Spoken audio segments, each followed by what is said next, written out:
8th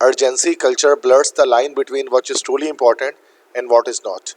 At work, this could involve handling frequent last-minute requests, unrealistic deadlines or workload, and the expectation to be reachable even after working hours. In personal life, manifestations of urgency culture included overextending in relationships, frequently checking social media updates out of fear of missing out, and responding immediately to calls and text even when it's inconvenient.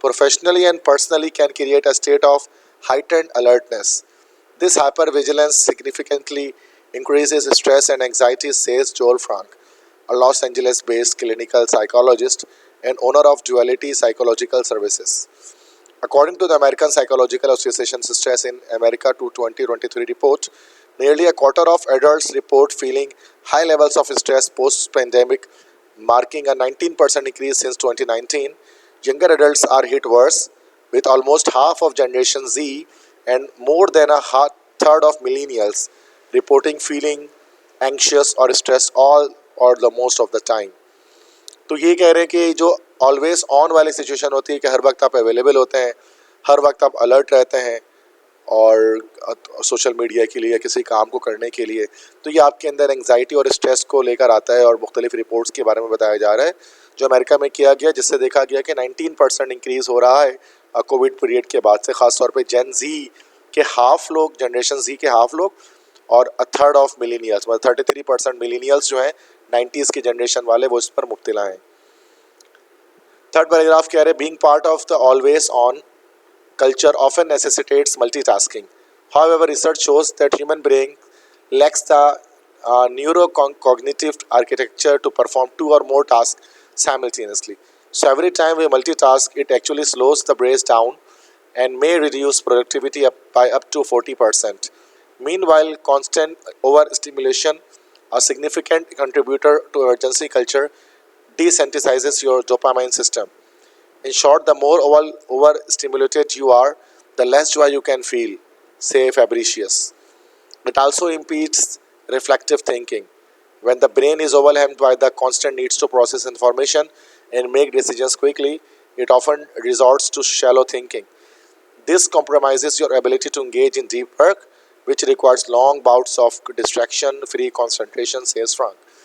यही कह रहे हैं कि always on जो culture होता है, इसके medically भी इम्पैक्ट्स होते हैं आपके जहन में, चूँकि आपका जहन मल्टीटास्किंग नहीं पैदा किया गया, वो एक वक्त में एक काम कर सकता है, लेकिन अगर आप एक वक्त में कई काम करेंगे तो आपकी ब्रेन की प्रोडक्टिविटी 40% कम हो जाएगी और डिसेंटिसाइज भी कर देगा आपके डोपामिन सिस्टम को, आपको मज़ा नहीं आएगा किसी भी चीज़ में। तो ये जो है वो उस तरह की बात बताई जा रही है, हेल्थ पर भी इशूज़ हैं। नेक्स्ट पैराग्राफ कह रहे हैं over time urgency culture can also detrimental to physical health. A false sense of urgency tricks the body into reacting as if it's in the threatening situation, activating the fight or flight response. Your breathing becomes faster, your blood pressure or heart rate go up, and you lose the ability to regulate emotions, says David Rabin, a neuroscientist and co-founder of the San Francisco-based health tech company. According to Rabin, an overreactive fight or flight response contributes to hypertension, sleep deprivation, high cholesterol and inflammatory disorders.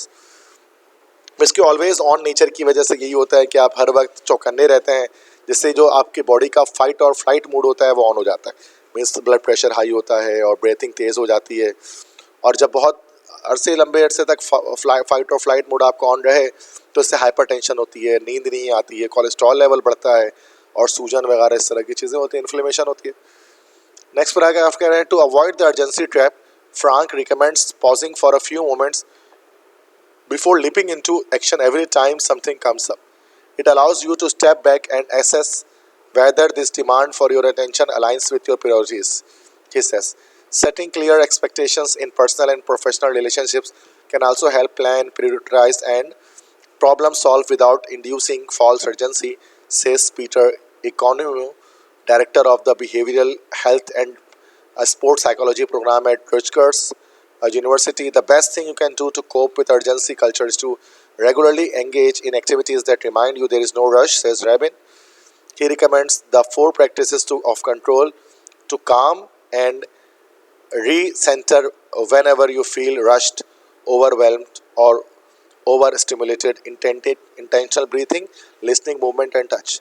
तो वही कह रहे हैं कि अगर इस चीज़ से बचने के लिए ये करना चाहिए कि जब भी कोई काम आए आप थोड़ी देर के लिए आप रुक जाओ, आप फ़ौरन से उस काम को करने में ना लग जाओ, जल्दबाजी मत करो, अपने आप को रिलैक्स करो, सुकून में रखो। नेक्स्ट कह रहे हैं establishing clear boundaries including digital ones is also crucial to avoid false urgency resulting from unreasonable expectations, over committing and multitasking. Prioritizing single tasking whenever possible is another effective strategy for achieving clear focus and improved productivity. If you find it challenging to work on a single task to completion, Fabricius suggests using time blocks to focus exclusively on one task for a specific period before moving to the next. The satisfaction of completing each time block should give you a dose of dopamine, as will the prospect of facing the next new task, she says. Means अपने काम को आप जो है ना line up कर दें, एक काम पहले करें फिर एक काम बाद में करें, एक वक्त में मल्टी काम 10 काम करने की कोशिश ना करें, इससे आपका डोपामाइन लेवल भी सही रहेगा. Ida Tagavi, a clinical psychologist with Williamsburg Therapy Group in New York, recommends practicing mindfulness to increase awareness, emotional regulation, and stress tolerance. Mindfulness is non-judgmental awareness and acceptance of present experiences. It offers an opportunity to reflect upon and choose responses that we find more effective and aligned with our intentions and values. She says mindfulness creates a buffer between a stimulus such as thought, emotion or physical sensation and our response to it. ठीक है, तो ये और काफ़ी बड़ा passage आता है. देखिए एक पेज है कंप्लीट, एक पैसेज था ये, इसको हमने रीड किया तो आसान पैसेज है, नॉट वेरी डिफिकल्ट. अब देखते हैं क्वेश्चन 1 है, what does not come under urgency culture? A है responding to last minute request, engaging in multitasking, practicing mindfulness, beating unrealistic deadlines. So ये इसी ऑप्शन है. अर्जेंसी कल्चर में माइंडफुलनेस को प्रैक्टिस करना नहीं आता, बल्कि ये तो इसके बचने के लिए है अर्जेंसी कल्चर से. तो सी ऑप्शन हमारा करेक्ट होगा इसमें.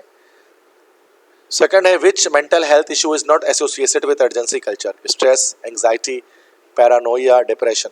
तो ये सी ऑप्शन है. पैरानोया की बात नहीं की गई है इसके अंदर है, बाकी डिप्रेशन, एंग्जाइटी, स्ट्रेस ये सब अर्जेंसी कल्चर की वजह से आती है. क्वेश्चन 3 है, what does paragraph 3 focus on? Paragraph 3 कौन सा है भाई? ये पैराग्राफ 3 हमारा है 1, 2, 3.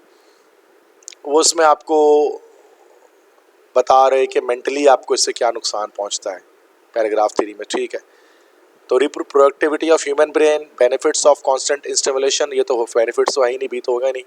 सी reflective thinking practice. D disadvantages of multitasking.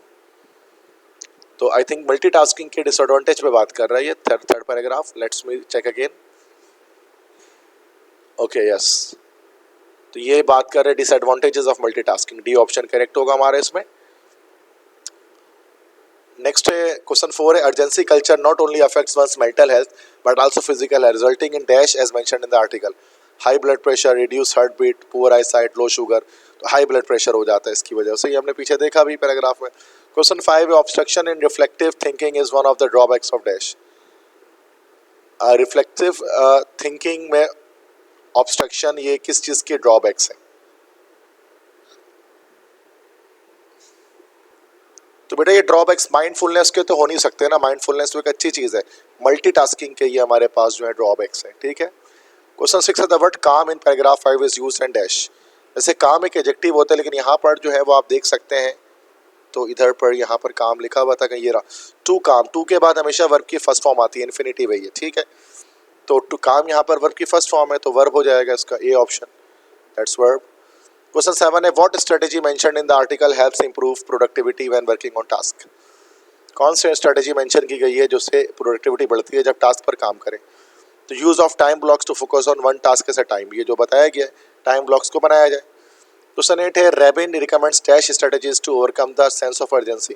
तो रैबिन जो है उन्होंने 4 स्ट्रेटेजीज बताई हैं तो ओवरकम करने के लिए सेंस ऑफ अर्जेंसी को. क्वेश्चन 9 है, which of the following is not mentioned as a recommended strategy to cope with urgency culture?